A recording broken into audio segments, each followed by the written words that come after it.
बांग्लादेश में फिर से हिंसा भड़की हुई है और हिंसा में 40 से ज्यादा लोग घायल बताए जा रहे हैं। ढाका की सड़कों पर छात्रों का प्रदर्शन देखा जा रहा है। छात्रों पर पुलिस ने लाठीचार्ज किया है। माफ कीजिएगा, छात्रों पर पुलिस ने लाठीचार्ज किया है और एक बार फिर से पहले जैसे हालात जो हैं वो बांग्लादेश की सड़कों पर देखे जा रहे हैं। छात्रों का प्रदर्शन देखा जा रहा है और इन छात्रों को काबू करने के लिए पुलिस ने लाठीचार्ज तक किया है। तस्वीरें लगातार सामने आ रही हैं। हालांकि पहले जो है ये उम्मीद जताई जा रही थी कि अब बांग्लादेश के हालात जो हैं वो काफी बेहतर हो जाएंगे, लेकिन ऐसा होता नजर नहीं आ रहा है। बांग्लादेश में फिर से एक बार हिंसा देखी जा रही है।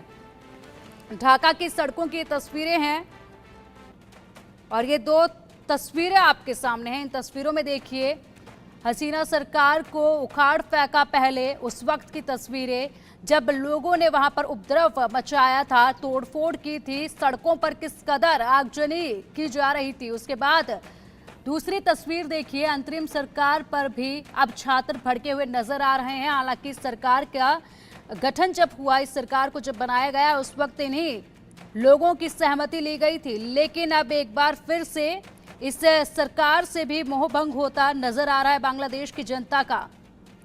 ढाका में सरकार के खिलाफ अब छात्रों का प्रदर्शन देखा जा रहा है। 4 तस्वीरें आपके सामने हैं। पहली तस्वीर में देखिए, छात्रों का प्रदर्शन ढाका की सड़कों पर देखा जा रहा है। उसके बाद यहां पर पुलिस जो है लाठीचार्ज कर इन छात्रों को काबू करने की कोशिश कर रही है।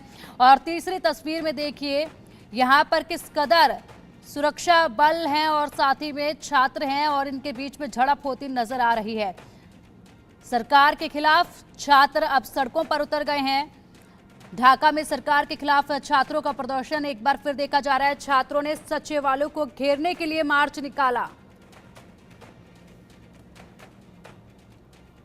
तो आखिर फिर क्यों सुलगा बांग्लादेश? ढाका में सरकार के खिलाफ छात्रों का प्रदर्शन देखा जा रहा है। अब छात्रों ने सचिवालय को घेरने के लिए मार्च निकाला। नई सरकार पर उनके हितों को नजरअंदाज करने का आरोप लगाया। सचिवालय के पास अंसार ग्रुप के जवान धरने पर थे। सैलरी की मांग को लेकर अंसार ग्रुप धरना दे रहा था। छात्रों और अंसार ग्रुप के लोगों के बीच झड़प हो गई। अंसार ग्रुप ने छात्रों पर लाठीचार्ज कर दिया। छात्रों ने भी अंसार ग्रुप के जवानों को दौड़ा दौड़ा कर पीटा। हिंसक झड़प में 40 से ज्यादा लोग जख्मी हो गए। हालात खराब होने से सड़कों पर सेना की तैनाती की गई। तो पहले हसीना सरकार से बांग्लादेश की जनता काफी नाराज थी। हसीना सरकार ने अपने जिस तरीके से इस्तीफा देने के बाद वतन छोड़ा, उसके बाद लगा था कि अब नई सरकार जब बनेगी तो वहां पर हालात सामान्य हो जाएंगे। और देखिए, मामले पर अधिक चर्चा के लिए हमारे साथ 2 विशेष मेहमान हैं। सबसे पहले सोडी जी, आपसे जानना चाहेंगे, बांग्लादेश में अभी भी हिंसा भड़की हुई है, छात्र अभी भी यहां पर विरोध प्रदर्शन कर रहे हैं। आखिर अब ऐसी क्या वजह रही? क्योंकि देखिए, पहले जब इस सरकार को बनाया गया था तो उस वक्त इन्हीं की मंजूरी मिली थी, तब जाकर यहां पर नई सरकार जो है बनाई गई, लेकिन अब फिर से यहां पर प्रोटेस्ट देखा जा रहा है। देखिए, जब मोहम्मद यूनिस की इंटरिम सरकार ने बांग्लादेश में शपथ ली तो उन्होंने कहा था कि मैं 3 महीने के अंदर निष्पक्ष चुनाव करवाऊंगा, लेकिन उसके बाद उनके मन के अंदर बदलाव आ गया और जब उनसे उसके बाद कई बार पूछा गया कि कब चुनाव होंगे, उन्होंने कोई स्पेसिफिक डेट या टाइम लिमिट की बात नहीं की। उन्होंने ये बार बार वो कह रहे हैं कि कुछ बहुत बड़े सुधार करने हैं जुडिशरी में, इलेक्शन कमीशन में, और उसके बाद ही मैं चुनाव करवा पाऊंगा।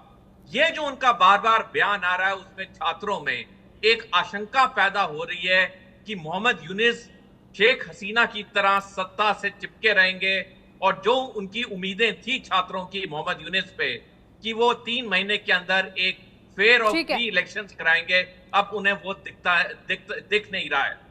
ठीक है सर, आपके पास आएंगे, लेकिन एक नज़र पाकिस्तान के हालातों पर भी डाल लेते हैं। बांग्लादेश की बात हमने की, अब पाकिस्तान पर भी एक नज़र, किस तरीके